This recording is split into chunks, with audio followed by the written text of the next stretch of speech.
benefits come first, features support the benefit. So let's do a little mini hot seat with you. The next formula has literally created hundreds of millions in dollars in sales, which leads to over $1 billion. I always like to start these things with a quote. And today I have, it's not what you know, it's how well you execute. Saeks. And Ford is with me today. He's a Hall of Fame keynote speaker and a business growth expert who has revolutionized successful strategies, driving over $1 billion in sales globally. Ford, how are you today? Hey, I'm great. Thanks for having me on your show. Fantastic. Before we dive into all the nitty-gritty stuff and the topics we have for today, I'd like to ask you, how did this whole thing start for you? How did the journey start? Where did it start for you? And how do we get here today? Well, I've always been passionate about helping people. I've had a lot of different jobs in my earlier career. And then when I became an entrepreneur and realized that I could control my own destiny and I could get rewarded by doing good things and helping people, I really became passionate about it. And so I started my first business at 15 years old and was able to learn fast and failed lots of times and learn from those mistakes. And I learned along the way that you have to forget the mistake and learn the lesson. So it all started for me back at a really early age. I caught the entrepreneurial bug when I learned that success was determined by the actions I took, not by external forces. Talk to me a little bit more about that, because it's something that people think about, but in those moments, it's very hard to move forward and take the actions. Well, if you think about this, if you're watching this show, regardless of where you are in the growth of your business, whether you're new, whether you're successful, or whether you're a top producer, in whatever role, it doesn't matter what business or industry you're in, there's always this gap between where you are now and where you want to go. And that gap is, people think, is always unique to them. They always say, oh, well, my issue is this, or my issue is this. But what I found in working with brands and companies around the globe, and thousands of presentations and thousands of high-end consulting clients that I've worked with, not thousands of high-end clients, but hundreds of high-end clients. I want to be very careful there, transparent. I found that gap always comes down to one of three areas, right? It's your mindset. If you don't have your mindset dialed in, all the strategies and tactics in the world won't work. So if you're an entrepreneur and you're looking to bridge that gap from where you are to where you want to go, what's your mindset on a scale of 1 to 10? Is it more positive than negative? Are you open-minded? Are you proactive? Are you coachable? Are you accountable? Are you are you using the highest and best use of your time? Are you investing, like subscribing to this podcast? So if you're listening, go like and subscribe. Whatever streaming platform you're watching this on, go like and subscribe. Then go to LinkedIn. My name's right on the screen, Saeks. Go connect with me. Take action. So number one is the mindset, right? Second element to bridge that gap is your strategies. What strategies are you following? What vision? I mean, if you're running east looking for a sunset, you might be very, very busy, but you're not productive, right? So do you have the right strategies? And if not, there's lots of ways to get the right strategies, including being a guest, being a listener of this show. The third element is the tactics. What are you specifically going to do? So right now you're listening to a podcast, maybe you're in your car, or you're driving, or you're working out, or you're listening in the early mornings or at night. That's great. Listening is great. It feeds your mind. It helps you. But tactically, what's your sales and marketing playbook? What's your operational playbook? So that's just a foundation of, methodology of where you are in your business as an entrepreneur. And so everybody's different. Everybody has their own belief system. And I would just tell you that no matter whatever business I've worked with, I've always found that when I do the analysis, it comes down to one of those three, and it's in that order. You have to have the mindset piece first for you and your team, create a great culture, have good leadership and team building and management, and then you have to have great communication. Then it goes into strategy, which is your vision, mission, and goals, and your direction where you want to go. And a lot of times they don't know where they're going, or they have multiple, or their mission isn't aligned with their vision and what they really want to do. And then the tactics. There's no shortage on tactics. Now with AI and technology, you can get a million tactics at your fingertips on your phone or on your keyboard. When you're breaking it down, it's very easy and it sounds super simple. Like, hey man, just there you go. You have three things. Focus on those three things.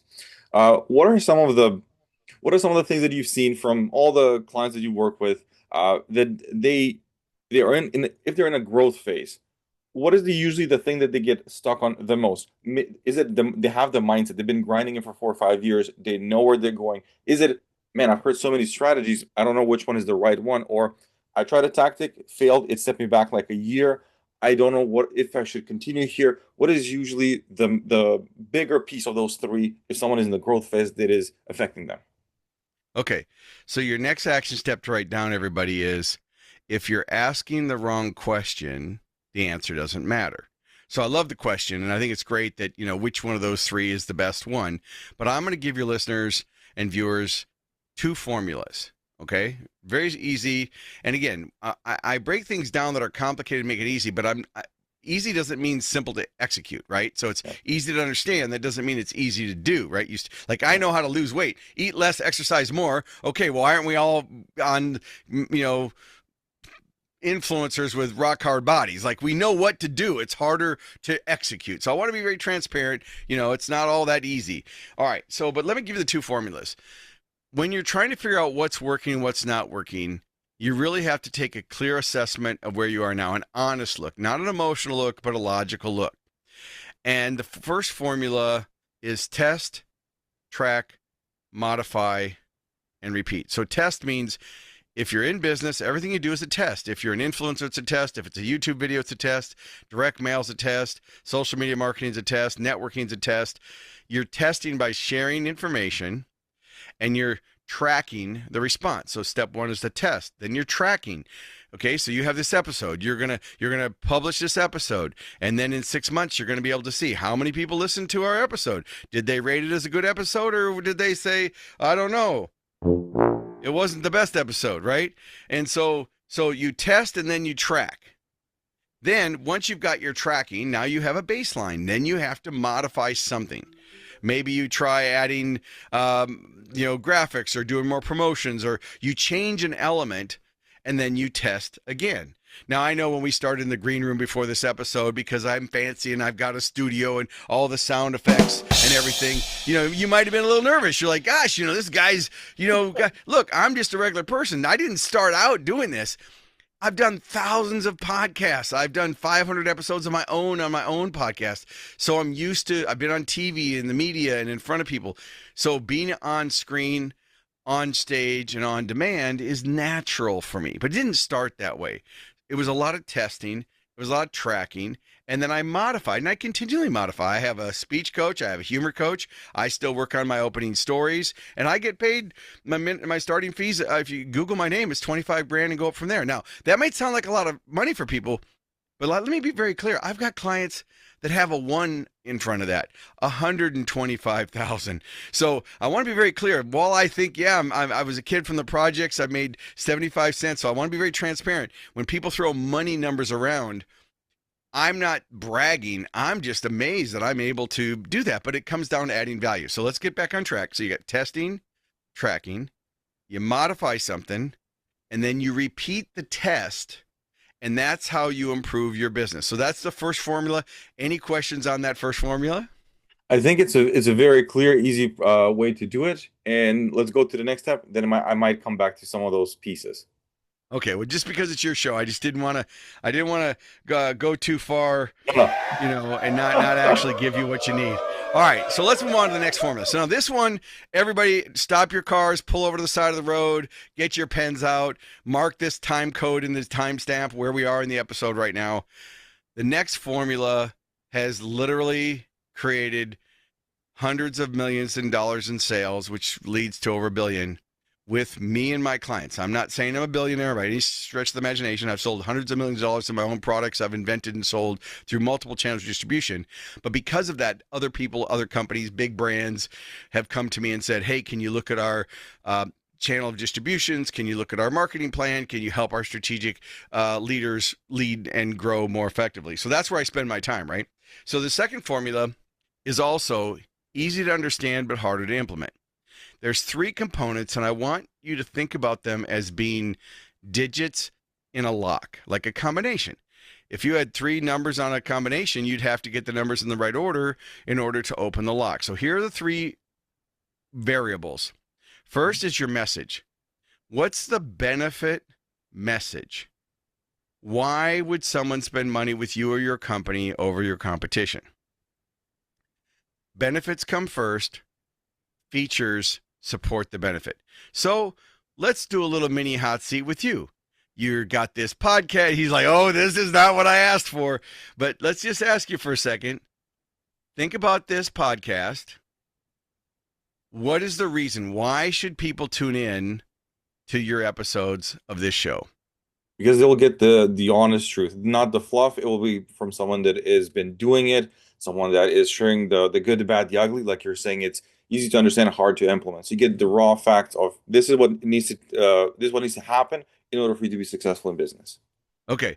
So do you think that that's a feature or a benefit? Might be, I don't know. I want to say it sounds like a feature the way that I'm saying it out loud. The It benefit will is. be like the outcome. The benefit probably will Correct. be okay. Right. So so congratulations. When we hit the button. Yeah, there we go. I hit the right button, everybody. Okay, so let's break this down. When you're in business and you're looking at your messaging, anything that you talk about, and I mean talk, print, write, video, whatever. Anything you talk about that's about you, your company, your products, or your process, it's a feature. If it's the how, like tune into this episode because you're going to get the no fluff, tangible. Where I'm interviewing great experts that are going to give you exactly like that's a feature. Hmm. The benefit is the result that you get, just like you said. So you knew the result you get from listening. So if someone said to me, well, what's the benefit of tuning this episode? I'd say you're going to get unstuck. You're going to reduce your stress. You're going to increase your influence and you're going to grow your business and you're going to create the freedom and the lifestyle that you've always dreamed of. I didn't talk about tactics or strategies. So benefits come first. Features are just as important, everybody. You've got to have both. I don't want anybody to think, oh, you should just lead with benefit. You lead with the benefit to get the attention. That benefit's the only thing that stops the scroll. It's the only thing that gets people's attention is the benefit. So the first part of the formula, let's go back, is the message. And there's 3 M's. So the first M is message, and you have to have a really clear understanding of benefits and features. Now, the next element in the formula is market. Who's your target market? Who's your ideal client? ICP is what I call it. Now, obviously, we could all use AI to help you do these formulas, but I want everybody to do the homework first before you just, dump it on AI. So, before this episode, I said, who's your ideal listener? Because I want to make sure that I'm tailoring the content to your ideal listener. If they're dentists or accountants or we're talking about, well, then it wouldn't be relevant, right? So your show is around entrepreneurship and business growth and whether you're a solopreneur or whether you have, 15 to 100 people, whatever, I know who your ideal client is, right? So everybody listening, you have to make sure you understand who are the buckets of your ideal client. Now, the reason I say buckets is because you can absolutely have more than one. All right. I work a lot in franchising. I work with franchisors, franchisees, and private equity groups. I work a lot in service-based business, home care, healthcare, home services, B2B businesses, manufacturing. I work with a lot of retail. I work with quick serve restaurants, QSRs, fast casual, full service dining brands. Those are all different companies. I work with senior care and senior care type businesses. I work with entrepreneurs and inventors. I do a lot with AI. Well, obviously, the message has to match the market. The same message I'm going to send to somebody about AI is going to be completely different if I send it something about like local marketing, right? So you have your message and you have your market. When you think about your market, you got to think about who's the influencer and the decision maker. Right? Because, it's like me. I don't know if you're married or not or significant others, but, for me, I'm a decision maker in my relationship. My wife is the influencer. Believe me, she influences what we do, right? If she said, I might be making the decision, but, ultimately I'm not making it without her input. So I want to be very transparent about that. And so you have to look at this and go, what's the right message to both people. So for me, for example, I'm a down to earth, direct kind of person. I don't need a fluff and BS. I don't need a lot of platitudes. I don't even know what that means. I just want to get to the point. My instinct is to say, how do we get this done? How long is the episode? What are we doing? How long do I need to be here? What are we talking about? Now, that doesn't mean that I'm right. My first marriage proved this.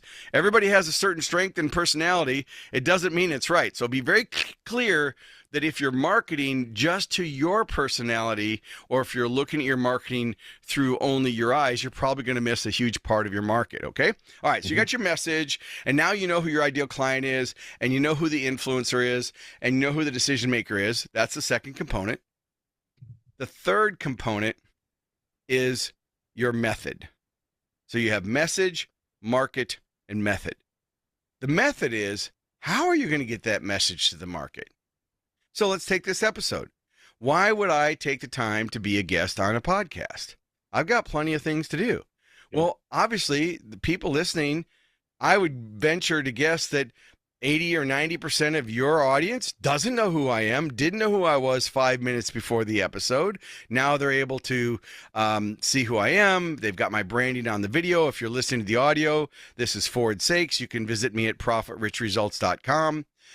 Connect with me on LinkedIn, and it's Saeks. So obviously, I'm now using this method to reach more people, to build social proof. When you repurpose the content, and hopefully you'll take this episode, not only post it, becomes an audio podcast, and then you can repurpose it for TikTok and Instagram and Facebook and LinkedIn and YouTube and whatever the newest social media platform is now that you can use. I think I said TikTok. So those are the formulas. So if you want to be successful, it's test, track, modify, and repeat. And if you want to grow your business, you have to get really clear on your value propositions and your features. You get it really clear on your ideal client. You have to match the message to the ideal client. And then you have to decide what method you're going to use to get it there. And just to give you the framework on method, and then I'll turn back to you for the next question or comment. The method is paid or free, traditional or digital. So you've got a couple variables there. There's thousands of methods. So there's you're either going to pay for the message to get delivered, or you're going to use it differently. And I'm going to put a subset on method for I'm going to give everybody a bonus. Here's your bonus. Your bonus is there's only 3 ways you're going to get traffic. So we're in the method part now. So assuming you got the message figured out and you know who your ideal client is, and now you're in the method, there's only 3 categories of methods: create, borrow, or buy. You're going to create it with your content. What are you doing to create content that answers your ideal customer's questions? Create. Social media marketing, article marketing, networking. You're creating the relationships, right? The other one is you're borrowing. That's what I'm doing today. I'm a guest on your show on this episode, where I'm now borrowing your audience. I'm here giving you my time. I'm going to spend an hour or so of my time, and then you're going to have to edit it, produce it, publish it, post it, all those extra things. And then it's going to live on the internet. So hopefully you'll SEO optimize it, and it'll help. And then that way, if someone's interested in doing business with me, they Google my name and they go, wow, he's been on all these shows. He's been on TV. He's been on national stages. He's in the Hall of Fame. So it all builds it. So it's create, you're borrowing it, and then you're buying it. And buying it means, just like it said, you're going to go spend money, which might be traditional, like a trade show or direct mail, or it might be digital, like Google Ads, or retargeting or remarketing, or some of those things. Now, for those of you listening, I hope you've been taking great notes, and I hope you go back and you bookmark this episode and share this with your teams, because I'm giving you a masterclass on how to accelerate growth. It's true. It's true. It's very powerful, because these are the things that, absolutely, these are the things that are very detailed. They're not high level at all. This is stuff that you can actually take and implement day one. And I've implemented a lot of these things that you were mentioning, and I can definitely say that it is true. Maybe it took me years, but if you listen to this and you apply it, you just gotta condense that into months, because you have to do the testing and you have to do the hard work. And in those hard moments, push through it, and like you said, measure, and you will see the light at the end of the tunnel. What I wanted to ask was, these are some of the stuff that are fundamental, but as we've seen in 2025 and forward, has been changed dramatically with AI. How do you navigate and elevate the power of AI in your methods that you're showing today? Well, that's a great question. I've been presenting virtually and on AI for, since its inception, back when it was Jasper and Copy AI, before ChatGPT even came out, before Jasper, it was called something else. And what I would tell everybody is AI is going to be the single biggest disruptors in our life. And AI is a very blanket, wide brush when people use the letters, AI. Artificial intelligence is going to change the planet. It's going to change relationships. It's going to change the workforce. It's going to change the educational system. It's going to change everything. It's going to be as significant as the wheel or fire, in my opinion. This is not radio or color TV or the fax machine or the internet or social media. There are a lot of people refer to AI as the next disruptor. I think this is a super disruptor. I think this is going to change everything. Now, to answer your question, I'm not scared of AI. AI is a feature, not a product. Okay? Don't get seduced by technology. There are places for the technology. When I wrote my book, which is sitting over the corner of my shoulder here, called AI Mindshift, it says, unleash the power of AI, avoid the pitfalls, and keep the human touch. Because you should use AI, but there are a lot of pitfalls, and people are making mistakes with them right now. I probably get 15 automatic AI dialers a day now. They answer hello, and then they pause. Hi, I'm calling for. It's freaking AI. It's not a real person. They're trying to simulate it like it's a real person. It's just crap. Now, I will tell you that it's getting a lot better. Some of those AI dialers are getting so good that I think that soon, within the next 3 to 6 months, you're not going to know the difference between what's real and what's AI. So I want to be very clear on that too. AI is definitely getting better. So, but you've got to have, when you look at AI, there's 4 different levels. And I want to make sure I give everybody the foundation, and I'm going to go a little tactical. The foundational piece is everybody should be educating themselves on AI.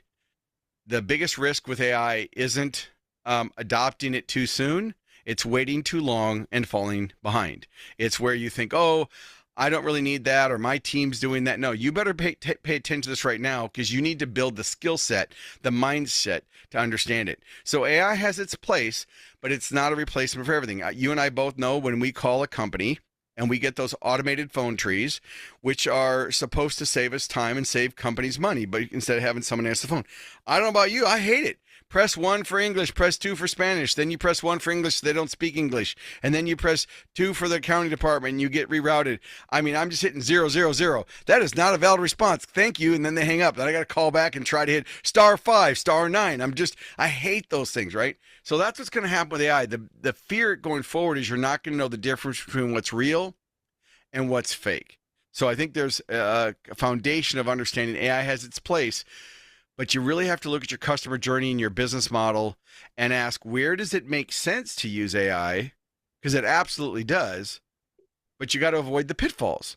And the pitfalls are it's bias. It will hallucinate. It will give you false information. It will, there's security risks. There's a lot of risks with AI. Does that mean I'm going to stay away from it? No, there's a lot of risks with everything. You just have to understand the risks, and you have to decide the risk versus the reward. There's a lot of rewards to it.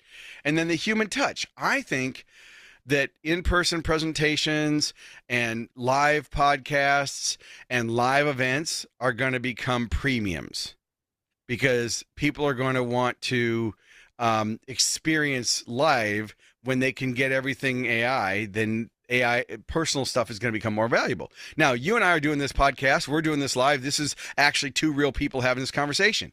But guess what? You and I could have put our bios up on Notebook LM and said, we need to create an hour episode talking about business growth and marketing and the challenges facing organizations today. And Notebook LM, which is by Google, will create a podcast with 2 AI people that stutter, backskip, cough, and interrupt each other.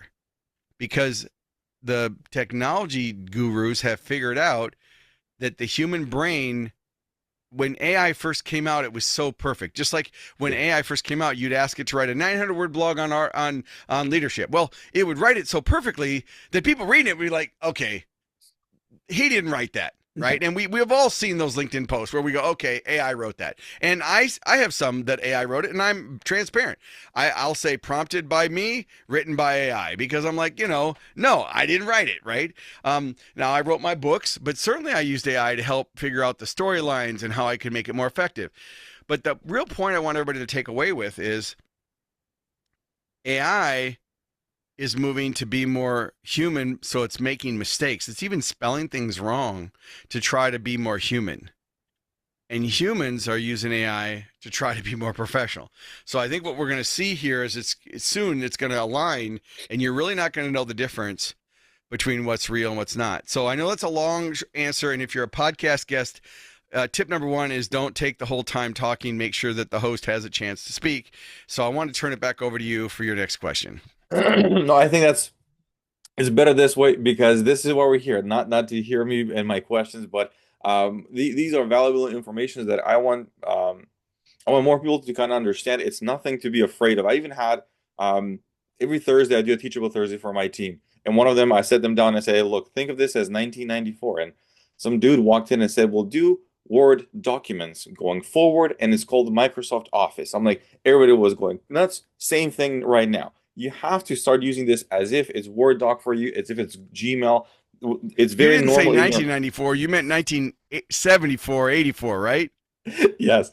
And we're sitting there and everybody's like, I see what you're trying to say. Like this is the beginning and it will just continue to grow in different pieces. It's not it's not replacing anyone.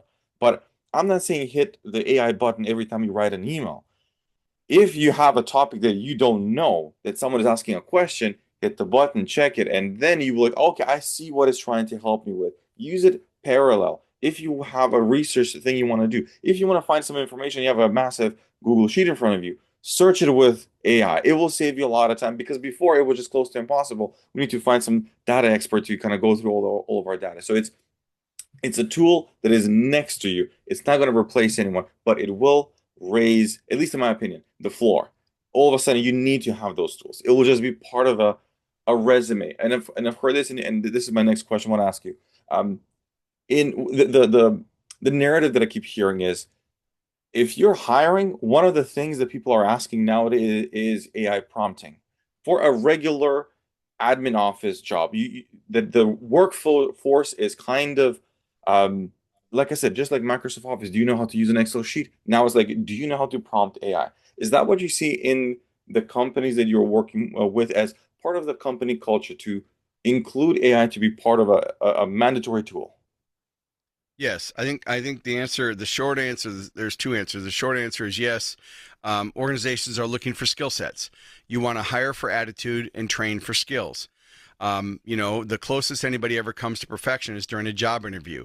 And even if you ask a participant, do you know how to prompt AI? They're going to say yes, and then they're going to go try to figure it out. So I want to be clear that, just because they can say yes in an interview doesn't mean they have the skill sets. But I do agree with your premise that the employee workforce is changing. AI is going to take hundreds of millions of jobs away. It already is. It's going to replace the same amount of jobs. It's just going to shift what the jobs are. So I don't believe it's going to, take over everything and we're not going to have anything to do. I just think it's going to change the job. Now, you brought up a point about prompting. You said, okay, there's everybody should have the skill set. Well, I'm going to give all your listeners a couple quick things, a couple bonuses, what they can go get. You can go right now today to profitrichresults.com, which is on the screen here, /AI-training. So it's really easy to understand. Go to my website, profitrichresults.com /AI-training, or hyphen is what it is, right? So on that page, there's nothing to buy. There's nothing to solicit. This isn't a solicitation. But if you opt in, you're going to get a couple things. You're going to get a bonus 90-minute AI masterclass on how to leverage AI for any role in your business.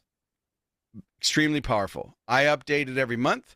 Once you've opted in, you can watch all the old replays. So I'd watch the most recent one. My next one coming up is going to be on AI automations and workflow and AI agents, which is another level, right? Yeah. Also on there is a 5-minute masterclass on prompting. So there's a lot on TikTok and YouTube where you can go just type in how to do it, but I've created it and distilled it down. And if you've been listening to this episode, you know I like to take complicated things and make them simple. So go on there and watch the video and practice. So training isn't something you did, it's something you do. I hate it when people come and I interview them and they're like, well, I went to college, in this year. And I'm like, well, okay, that's great. But what have you done in the last 90 days? What books have you read? What seminars have you gone to? What workshops, what coaching, what personal growth and development have you done in the last 10 years? And if they don't have anything, I don't hire them because I need people that are coachable and open-minded and critical thinkers. I want someone who's going to be a problem solver and actually execute and follow systems. And if they're not a systems person, then I need them to create the systems, right? There's different types of employees. So go online. I'm highly recommended. Go to profitresults.com/AI-training. It's opt-in. You can watch it 24/7 anywhere around the world, and you can learn how to do it. But I want to give you that gift for those listeners as being here today. But more importantly, I want to give it a framework of 4 different things. So if you're listening to the podcast, I'll just audibly tell it. If you're watching visually, there's 4 basic categories. They're levels of AI. The first level is that conversational AI. It's ChatGPT, Claude, Copilot, Perplexity. I recommend, if those of you listening, if you haven't used Perplexity, go check it out. I don't use Google anymore. I use Perplexity for my first go-to place. And then I use ChatGPT. So using different tools. It's just like if you were a craftsman, you wouldn't just have a hammer and a screwdriver. You'd have a whole toolbox, right? So in your AI toolbox, you should have more tools. So level 1 is the conversational AIs. Level 2 are all those thousands of specialty apps that have been designed to do one thing, right? And you get ads for all of them. Like I'm using a lot of AI right now to repurpose my content and to do audio and things. The third level up is AI agents. That's where you create an AI agent just for your brand, and it works like a mini employee. So if you're out there and you're thinking, gosh, I wish I had an assistant, I wish I had an intellectual property assistant, a book writer, a coach, or you go create an agent, which is not just a prompt. It's a specific agent that you're customizing. It's like you're taking AI and you're personalizing it just for one particular role or outcome.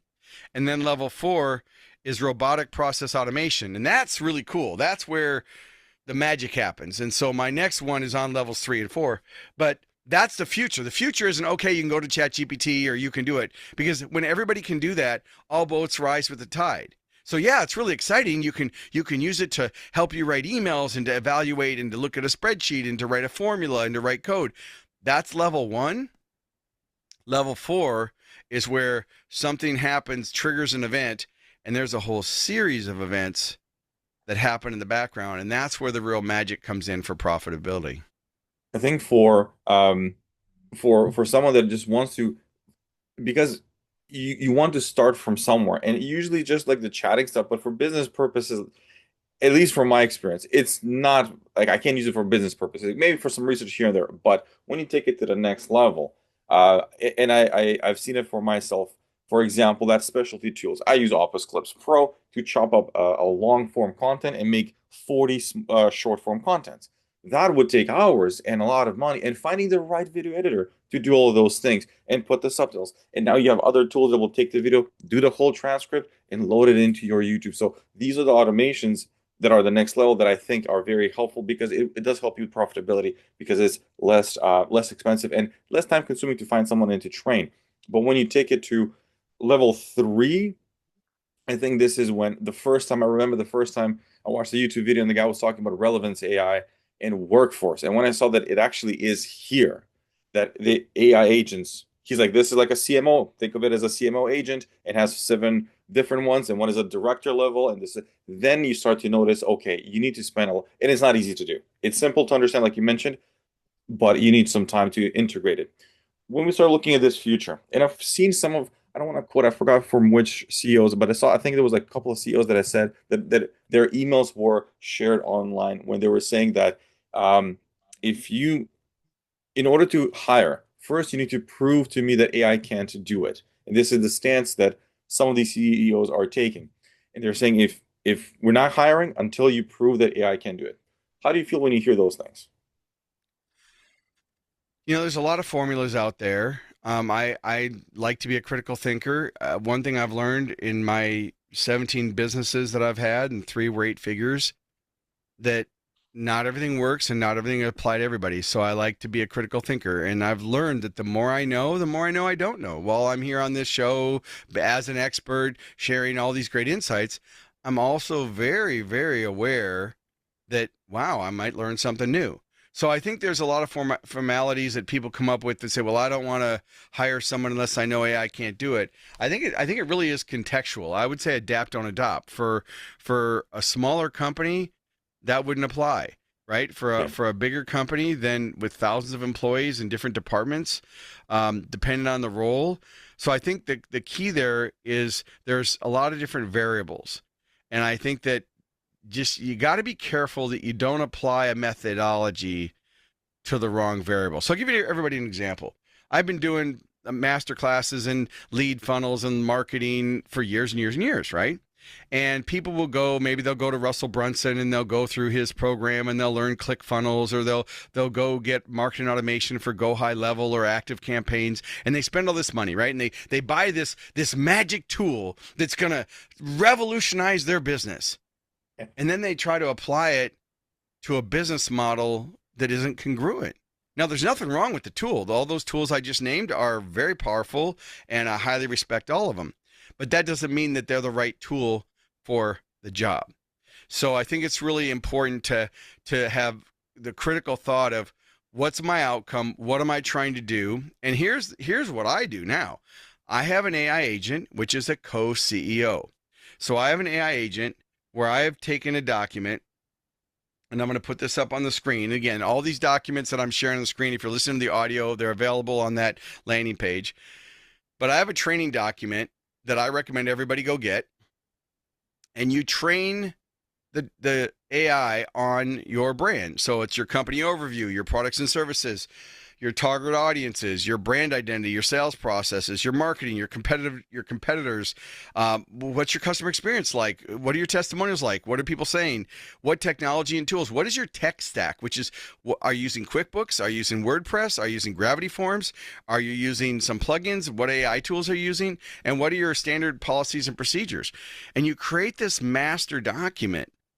And then when you have that master document, all the AI tools now, and I mean all, anything that's produced at the time of this episode broadcasting, allow you to upload content to train the AI, because they know as a user, you're not going to use that platform if you can't train the platform, right? Because you don't want garbage in, garbage out. You need to train Yeah. it. So when you get that Word document as a guide, now here's the magic part that I don't want anybody to miss. It's not about the document. I use AI to fill that document out. So I go to Perplexity, I upload the document when I'm working with a client, and I'll say, help me fill this out.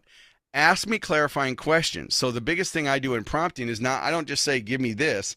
I say, I want to have a conversation with you about this. I want you to interview me about this. I want you to ask me all the clarifying questions before we do this task.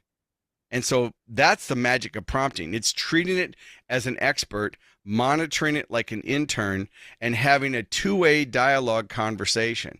So the action step, if you're following along at home, is yes, you need to use AI. Yes, you should use a few tools in your toolbox. Start simple, get complicated later. Start looking at how to use it. Have a two-way conversation, not a monologue, but a dialogue. And tell the AI you want it to interview you to make sure it understands before. And then what's going to happen is through that process, it's like coaching, and you're able to uncover what the real problem is. And I've done that so many times now that it's just natural. So does that make sense for a little bit for AI? It does make a lot of sense. And what I want to do is give it more of a you've heard all these things. You see the things that it can do, and you're like, okay, I really want to do this. If someone wants to do it today, are they late to the AI game if they actually start applying it today? Absolutely not. You can start immediately. What I would say, I'm just looking for a slide here just to put up on the screen. So I'm going to a couple of visuals. And again, all these visuals are in that other class, but I like multi-platform prompting. Start simple, get complicated later. Everybody should have a ChatGPT account and practice and pay the $20. If you're on a team, you can pay $25 per user and it can collaborate, but just keep it simple. Yeah. But start understanding. And more importantly, I'd recommend that you get AI and you get it on your phone, because when it's on your phone, it's a lot different. And so go download ChatGPT, get it on your phone, and have a conversation. And so, for example, I'm just going to try to grab my cell phone. Here it is right here. I'm just going to open up ChatGPT live, everybody, on my phone. I'm just opening up ChatGPT. It's just sitting right here. I'm going to turn it on. Are you there? I'm here. What's up? Hey, I'm on a podcast right now live, and I'm telling people why they should use AI. And I just want you to say hi and tell them just a couple sentences about who I am and how I can help them grow their business. Hey everyone, this is Saeks, a business growth accelerator and Hall of Fame keynote speaker. I specialize in helping organizations leverage AI, optimize marketing, and boost sales to achieve. Okay. Like, look, they get it. Don't read the normal bio stuff. But what do you know about me? Sure thing. Ford is all about driving business growth through innovation and practical strategies. With over 3 decades of experience, he's an expert in integrating AI to help businesses attract loyal customers, monetize social media, and achieve measurable success. Okay, that's pretty good. Now, here's the deal. We've got our listeners right now. They're entrepreneurs of all different sizes. And I want you to come up with some quote by me that's really interesting that we can give our listeners today. And it can be on any topic, and you know me quite well. Absolutely. How about this? Success in business isn't about working harder. It's about leveraging the right tools and strategies to work smarter. Embrace AI and you'll transform challenges into opportunities for growth. All right, that's pretty good. Can you say hi to our audience, and then I got to go back to work? Of course. Hey everyone, great to connect with you all. Keep pushing forward and make the most of every opportunity. Hey, that was pretty good. Can you say that now in Spanish? Claro. Hola a todos. Encantado de conectar con ustedes. Sigan avanzando y aprovechen cada oportunidad al máximo. All right, now impress me and say that in Hindi. जरूर. नमस्ते सबको. आप सबसे जुड़कर बहुत खुशी हुई. हमेशा आगे बढ़ते रहे और हर मौके का पूरा फायदा उठाएं. Now you realize I'm not multilingual, but that was pretty good. Thanks a lot. Happy to help. Anytime. Okay, everybody, that was live. That's ChatGPT. If you're not using it and talking to it and using it on your phone and doing it multimodal and having conversations, you are missing the boat. If all you're doing is typing a prompt, please help me do X, you're on a scale of 1 to 10 on level 1. But today, just listening to this episode and practicing, watching some master classes, putting your toe in the water, start simple, get complicated later. I've said that 17 times today. That'll help you accelerate your growth. When we're talking about starting simple and complicating later, let's say someone is using this to some degree, but they have some security questions.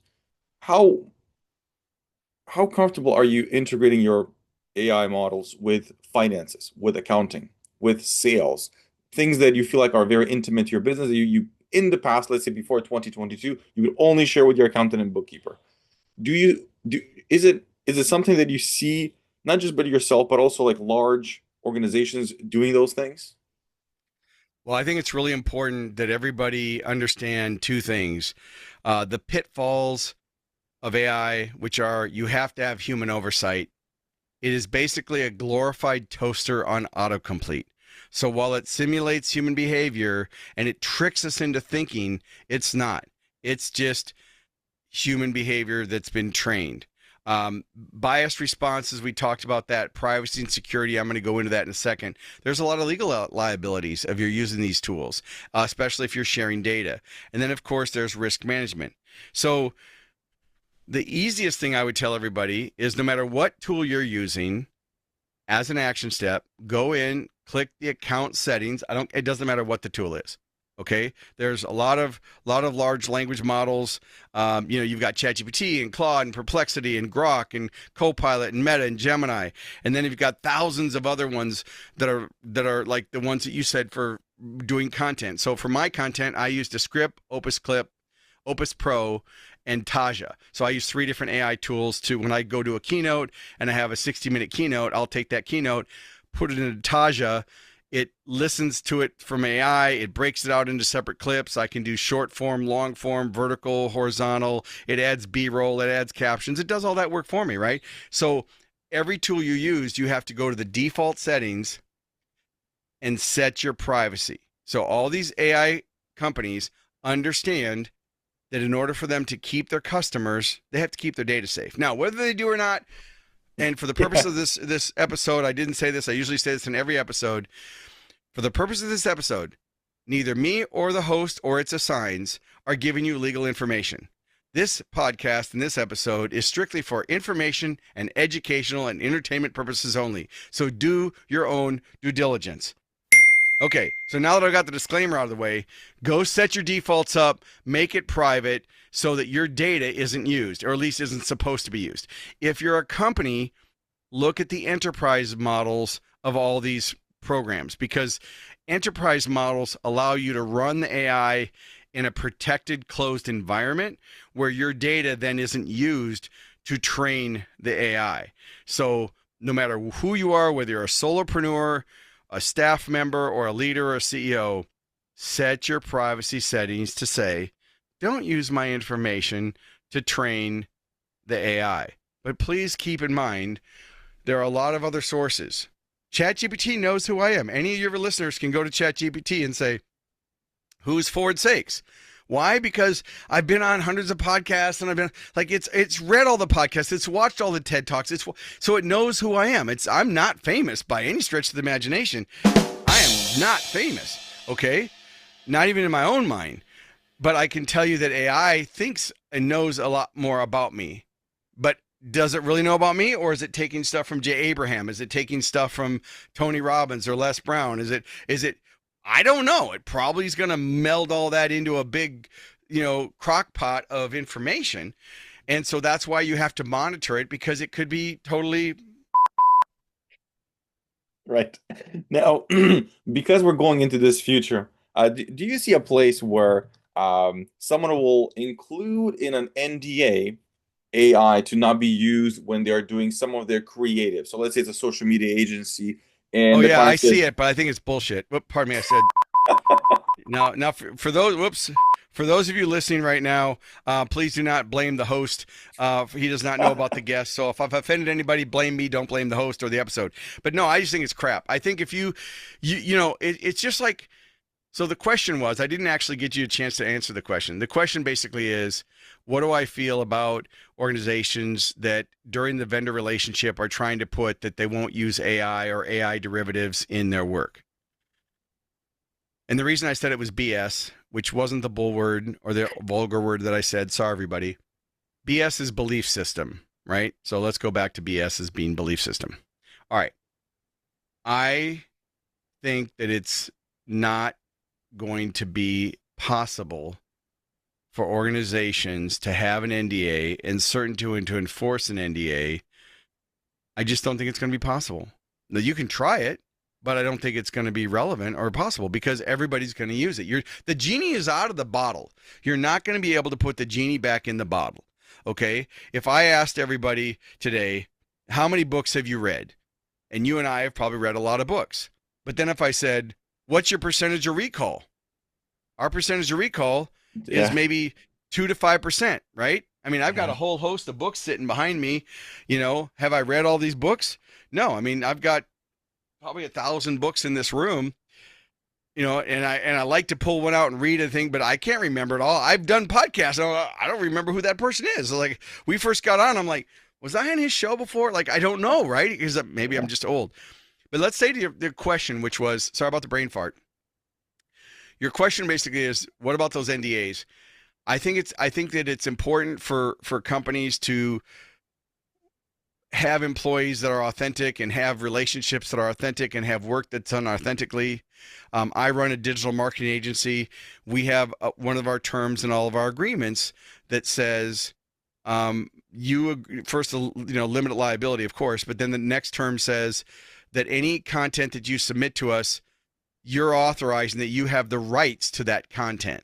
Because if I'm building you a website and you go to AI or you go to Google and you scrape a bunch of crap and you give it to us and then we build a website and then someone sees it and you've infringed, they're going to sue you. Then they're going to sue me because I'm the one that put it online. So I think there's a place for those legal documents. I think that you want to talk to the professional, the competent legal person.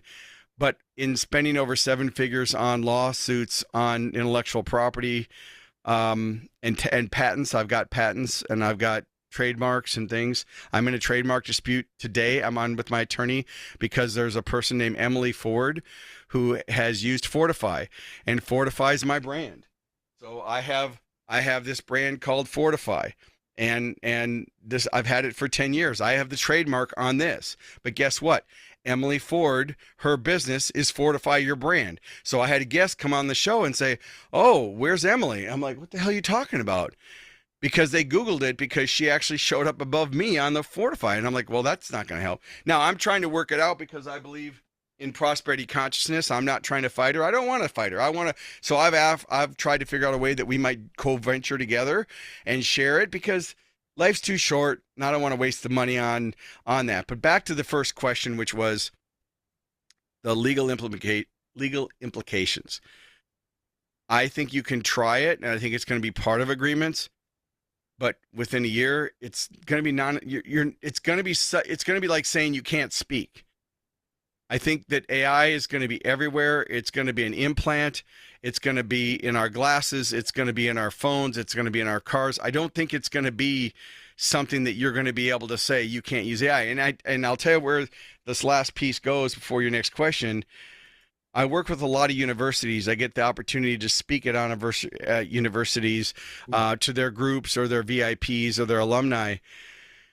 And when AI first came out, a couple of the presidents from prominent universities, one of them was High Point University, Nita Quabain, very famous person, Nita Quabain, called me and said, "What do we do? All of our professors are upset because the students are all using AI to write their essays." And I said, "And your professors are using AI to grade them." And he goes, "Well, we're going to try to put a firewall around the university so it prevents them from getting a chat." I said, don't waste your time. Like, I don't care. That's a very short-term thinking. You're not going to be able to prevent them or block them from using AI. And it's the same thing with the government regulations. When anybody ever says to me, and I've got advocates because I do these AI webinars every month, and I have people that come into the chat and they are just, we need regulation and we need, like, you know what? I don't believe it's a free market economy. I live in the United States, so I think that it's free market. I know the other world, there's lots of other, places around the world. But the genie's out of the bottle. If one country puts regulations on it, another country is going to get in advance. So I just don't see it. I know that's a long road to a tiny house here on this question. Yes, I think that people are doing it, but no, I don't think it's going to be a long-term enforced. And I wanted to get that clarity because it was something that it was a question I kept seeing, and there was a lot of answers to it, and I'm happy to hear it from you because that's kind of your perspective of practically seeing these things and seeing the contract someone's sending you and kind of how you use it and how you apply it for so many businesses. Like the scalability that you have in this experience is just fascinating. Now, we are getting close to the end. Now, Ford, if someone listened to this, took a bunch of notes, they like what you're saying, they like your approach, what are the things they need to do to get a hold of you, to get in touch with you, to work with you? Well, if they want to get a hold of me, they can go to profitrich.results.com. If you're listening to this episode, you can go to 15 with Ford. That's right, everybody. 15withford.com. You can go there, type that in. It gives you a link, and you can get online. Now, people say, you give that out on a podcast? Yeah, I might have 20 people do it. 10 will show up. I don't mind. Like, I'll do it. I'll give it time. If you want to take the time to find time on my calendar, I block certain times off per week, just certain times. So it's not like any time of the day, right? It's very specific times. If you want to jump on one of my open office hours or jump into 15withford.com and find a time to have one-on-one questions with me, by all means, do it. It's 15. It's not 30 minutes. It's not an hour free consulting, but I'll certainly go on there. I love meeting new people and I love answering questions and I love learning. So I welcome that. I'm glad to be a guest on your show today. It's been a lot of fun. Thank you so much for this. Thank you for sharing all your knowledge. And oh, they're clapping. I don't know where that's coming from. Thank you so much for this, Ford. Hope to see you again.